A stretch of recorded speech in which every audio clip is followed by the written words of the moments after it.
All right. Hey, everybody. Welcome back to the NALC Branch 458 podcast. I'm getting to the September newsletter. I know we're already well over a week into September, but it's been a busy month, so I'm getting into reading the September newsletter. On the front cover, you'll see the delegates that we sent to the national convention. I won't repeat the names. We mentioned who the delegates were in a previous episode when we discussed that. So there's a few photos as you flip through here of the delegates during the national convention, and you can peruse those. It's pages 2, 3, and it does not go to 4. So we'll start reading on page 4. MBA report. Last week at the National Convention, I attended two classes directed towards MBA reps, and now I would like to pass on a little information to you. One particular plan I would like to inform you about is the MBA's individual disability income. Before I go much further, this article was written by Chris Prieto. This is one plan I wish I had known about before July, when I was involved in a crash and injured both of my arms, incapacitating me for 6 weeks. Luckily, I had plenty of sick leave to rely on. Yes, it is beneficial to bank your sick leave. Well, with this total disability plan from the MBA, there are two plans with 3 tiers each to consider.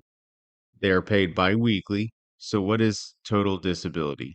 It's defined as due to injury or sickness, you cannot perform the substantial and material duties of your occupation, you're under a physician's care, and you are not engaged in any other gainful job or occupation for wage or profit.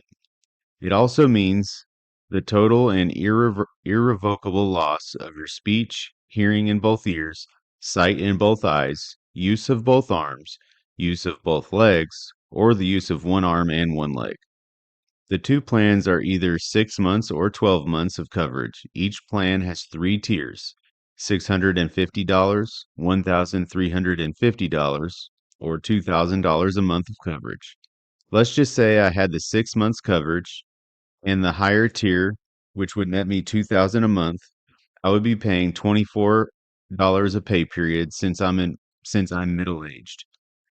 So after the initial 2 weeks, I would begin to receive $2,000 a month for 6 months or until I got better, which I could use to compound onto my sick leave. So I could be raking in the dough. But for some of the carriers who do not have the bank of sick leave that I have, this plan could be a huge load of stress off your back if you were to get hurt. Let's just say you're 30 and decide in the middle tier would be the best for you. That would be $15.25 a pay period. And for up to 6 months, you'd get $1,350 each month. Now that's some peace of mind, I tell you. $21.50 a pay period would cover you for a whole year. Okay, Chris, so how does it work? Your disability income benefits start 14 days after your disability begins, the elimination period. Payments continue for as long as you're disabled, up to 6 or 12 months, depending on which benefit period you selected for your plan. You can even renew your policy up to age 65 by paying your premiums on the renewal date. MBA individual disability income is available to active NALC members between the ages of 18 and 59. Spouses and family members are not eligible. So if you're interested in this or another plan, or just have questions you need answers to, call or text me at 405-820-6368 or email me at Prieto NALC branch458.com. That's Prieto at NALC branch458.com. 5. Letter carrier perfect. Walking pace. There is no set pace at which a carrier must walk and no street standards for walking.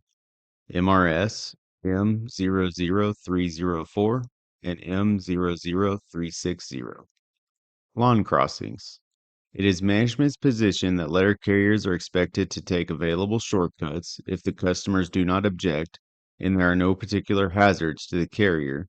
Notwithstanding, blanket instructions to all carriers to cross all lawns would not be considered proper. If customers write notes to say off lawn, Place in the edit book to cover yourself. MRS M00275. And I'll just add right there, if you have any special instructions at all for your route, you should indicate those on your 1564B. And that's inside of your route book, that black binder that's usually kept at the center of your 124 case with the ledge. You pull that book out, flip to your 1564B, and that's where you will write down all of your special route instructions. So if a customer says, please don't walk across my lawn, that's where you would put that. You do the address, what the special instruction is. If somebody wants their mail delivered to their side door, where they have two mailboxes, and you need to specify which mailbox it is.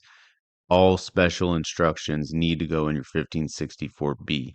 I would also put in there copies of any dog letters that you have had signed. If anyone is terminated, receiving mail, I would put your dog letters in your 1564B in your route book.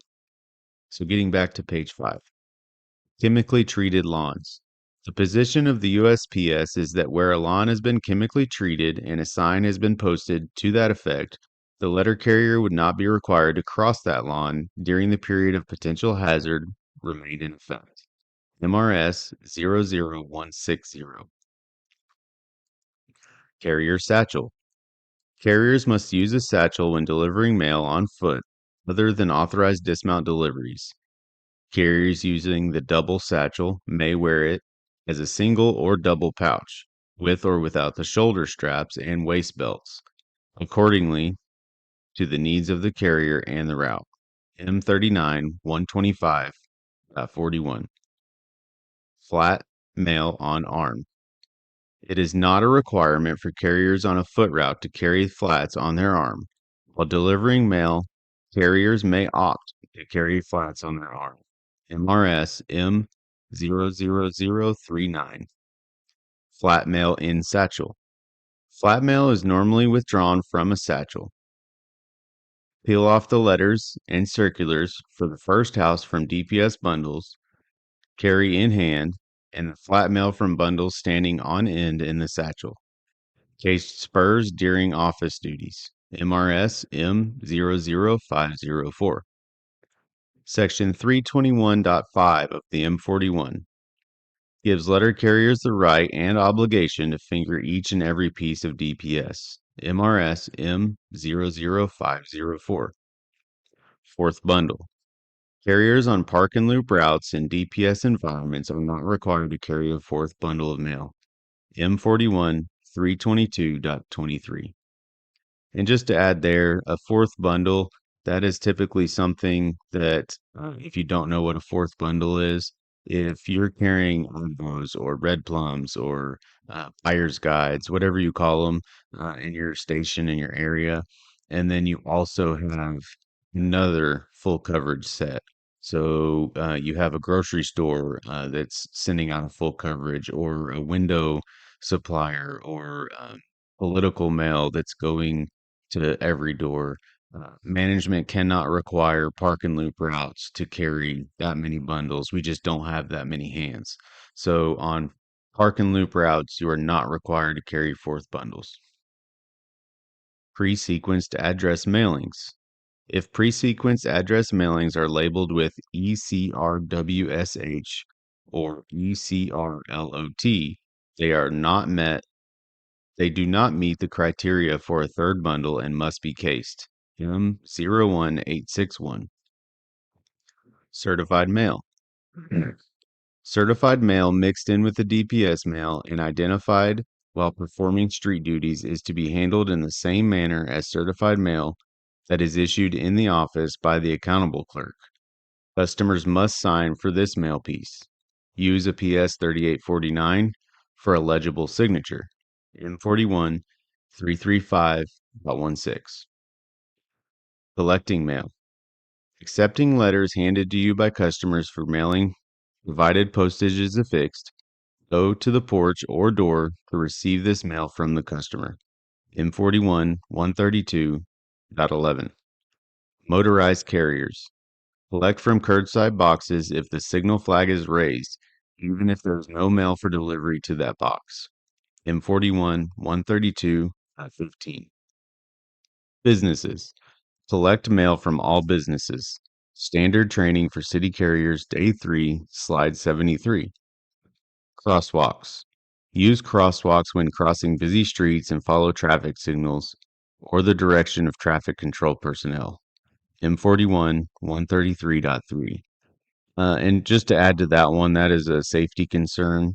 So you don't want to just be running across busy streets, really any streets, neighborhood streets. That's not really what I'm talking about. If it's a 2-lane, 4-lane road, and there are crosswalks, those crosswalks are there for a reason. They're there for your protection. If you're being followed, if you have a route examination, if there's a 3999 and management instructs you to not use a crosswalk, that is a safety concern. Notify your steward so that we can deal with that per method, but always use the crosswalks. Observe laws. Observe all traffic regulations prescribed by law.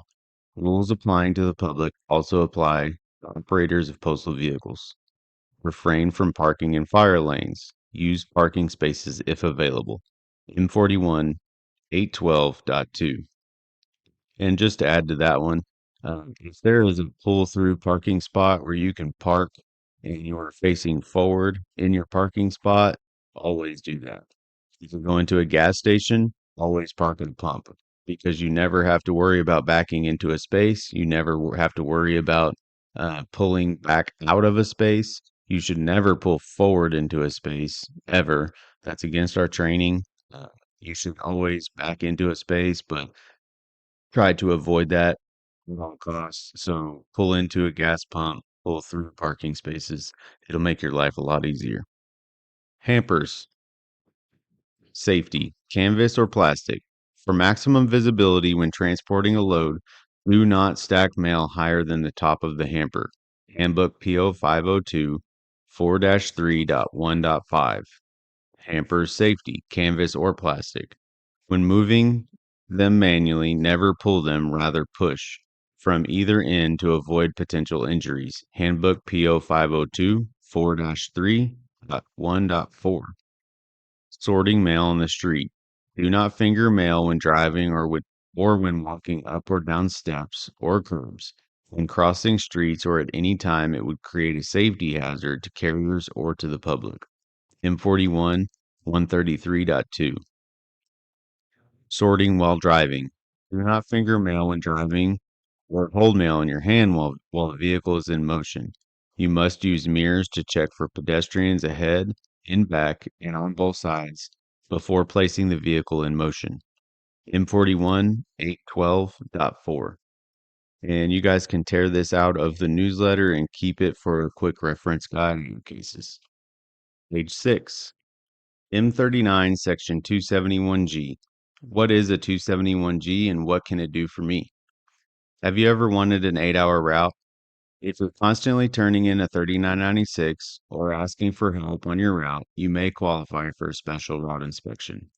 Some carriers find these troublesome or don't feel that they're fair or accurate, so they would rather carry routes out of adjustment. If your route is out of adjustment and it is over 8 hours, please consider requesting a special route inspection. Benefits of requesting a special route inspection vastly outweigh the downside. First, let me explain how you qualify. Your route must exceed 30 minutes for 3 days a week for 6 consecutive weeks. That's it. Just to be clear, it must be 31 minutes or more.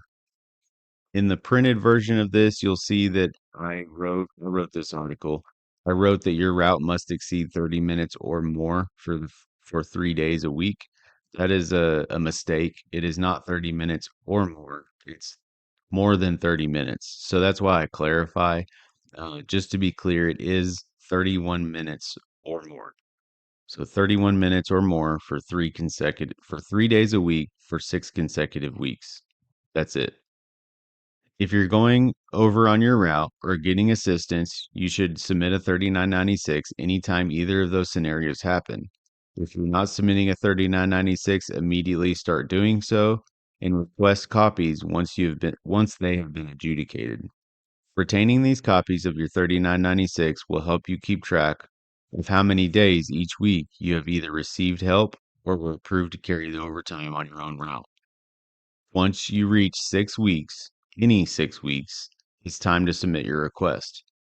Although it is hard to have a member of management follow you on the street for a few days during your inspection week, after it's all said and done, you should have an 8-hour assignment, and there isn't a regular need to request overtime or auxiliary assistance or argue with management about why you need the overtime or auxiliary assistance. That should be all the incentive anyone needs to request for a special inspection. All any of us want is to come in and complete our work without the struggles of management causes. If management does not provide a fair inspection, we are well within our rights to file a grievance and get it corrected.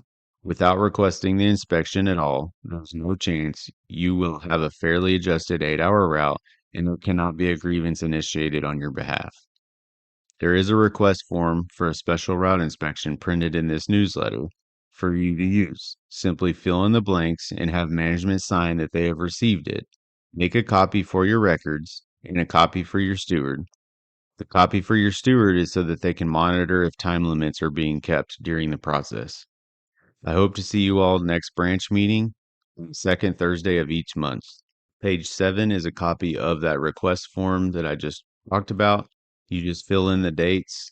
You can rip it out of this newsletter. There's nothing on the back that management is going to use against us. So you can rip it out of this newsletter and they can make a copy of it and it will be your request for the 271G. All right, page 8, NGDV.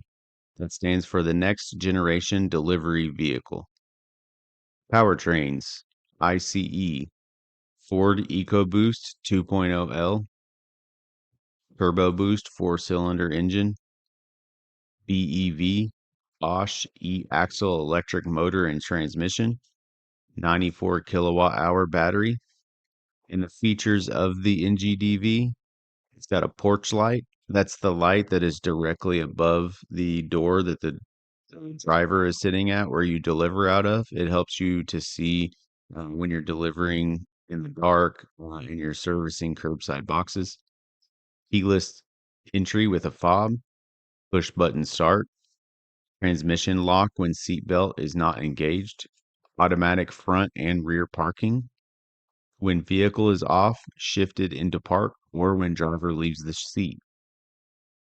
Will only start in park or neutral. No rear step. Discourages carriers from working out of the back of the vehicle on the street. And that's something we noticed when we were in Boston is the back bumper is just real thin plastic. There's no grit tape on it. There's no handrails to pull yourself up or to help you step down from the back. It actually has a sticker on there that says do not use as a step. So it really discourages you, and you should not use the back of the NGDV to work out of. Blind spot warning system, forward collision warning, cup holders in the cab area, coat and satchel hooks, intermittent wipers, MVD docking station, active ventilation in the cargo area, street side exhaust, air conditioning, backup camera, 360-degree camera, front and rear bumper sensors, audio and visual, automatic parking brake, driver's side airbag, curbside cargo door. And I did say air conditioning. Production. Production of the NGDV began in early 2024. Production model used during the first article test is on display at the convention. The first vehicles were delivered to Athens, Georgia Sorting and Delivery Center on May 31st, 2024. The first BEV will be delivered in August 2024. The first AWD ICE will be delivered in November of 2024. Page 9. In Memorandum. J. H. Parks, September 22nd, 1943, March 7th, 2022. Jay was born in Clayton, Oklahoma on September 22nd, 1943. He grew up in Antlers, Oklahoma. He graduated high school in Antlers in 1963 and enlisted in the U.S. Army shortly thereafter. He was stationed in Germany during the Vietnam War. During his time in the service, he married Evelyn Walkup, and they had two sons, Preston and Clifton. After the military, his family resided in Midwest City for 2 years when he worked at the Tinker Air Force Base. Jay joined the United States Postal Service as a mail carrier and served for 29 years. He used to say that he didn't get wet on rainy days delivering the mail, he just learned how to walk between the raindrops. Brother Parks retired from Village Branch in 1998. John Lewis Daniels, April 25th, 1937 to June 19th, 2022. John Lewis Daniels, 85, longtime McLeod, Oklahoma resident, passed from his life on Sunday, June 19th, 2022, in Oklahoma City, Oklahoma. John was born April 25th, 1937, in Amarillo, Texas. The parents Lucille Cargill Daniels and Frank J. Daniels. John married Leella Daniels on May 29th, 1962, and they recently celebrated their 60th wedding anniversary. John started working at the age of 12 to help his mother support their family. His strong work ethic led him to be employed at the United States Postal Service. Brother Daniels retired from Midwest City Branch in 2000. Hubert Hightower, January 27th, 1925, August 11th, 2024. Hubert Allen Hightower was born January 27th, 1925, to Walter and Mary Hightower on the family farm outside of Lexington, Oklahoma. He was the fifth of six children with brother Wallace and Bill and sister Ellen, Hazel, and Catherine. He and his family survived the Dust Bowl and the Great Depression working on the farm. He served honorably from 1943 to 46. He was assigned to the minesweeper USS Broadbill, clearing the way for the great D-Day invasion. Hubert and his brothers all came home to a hero's welcome. He became a letter carrier with the Postal Service in 1957. Hubert would deliver mail for 32 years. His life took its most happy turn when he heard Janie Lamarand, sorry if I mispronounced that, had also moved to town. After a short and made for each other courtship, they were married September 10th, 1949. They would celebrate over 70 years of marriage, welcoming six children and eventually spouses into a very happy family circle. Susan Burke, Larry, Patty Franks, Bob, Alan Hightower, Lori, Diane Hightower, Stephanie Hightower, Nora Hokma, and Greg Hightower, Aaron. Brother Hightower retired from Center City in 1988. And there are links on all three of those. I know you can't click them in the paper version, but if you go online to nalcbranch458.com, there will be an electronic version. There's an electronic version on our Facebook page, and you should be able to copy and paste those links or maybe even click them to go to their obituaries. Brother John Turcotte's father, John, passed away August 4th, 2024. Brother Turcotte works at Southeast Station. Brother Cotton Edwards' wife, Nina, passed away August 3rd, 2024. Brother Edwards retired from Northwest Station in 1992. Page 10. Scholarship News. Thanks to the following Branch 458 members who donated to the Branch 458 Memorial Scholarship Fund: Matt Tanner, Bill Miller, Bob Bearden, Steve Riggs, Eric Bew, Ken Mayfield, and Chris Prieto. 100% of all donations to the scholarship fund are used for the cost of scholarships for winners chosen annually by the Branch 458 Memorial Scholarship Committee. Applications are available for graduating seniors, children and grandchildren of members towards the end of calendar year and are generally due by March 31st of each year. To date, Branch 458 has provided scholarships to more than 25 students that are children of members. Retiree news. Welcome to the Last Punch Brunch. Byron Carr, Oklahoma Installation. Roger Hoyt, Center City Station. Larry Dockery, Westside Annex. Cynthia Taffy, MLK Station. Mike Thorson, Westside Annex. Victor Vale, Britain Station.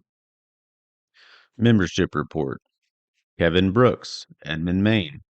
Hallie Calvin, Elk City. Brandon Davis, Ardmore. Aaron Little, Maine. Dwayne McCall, Maine.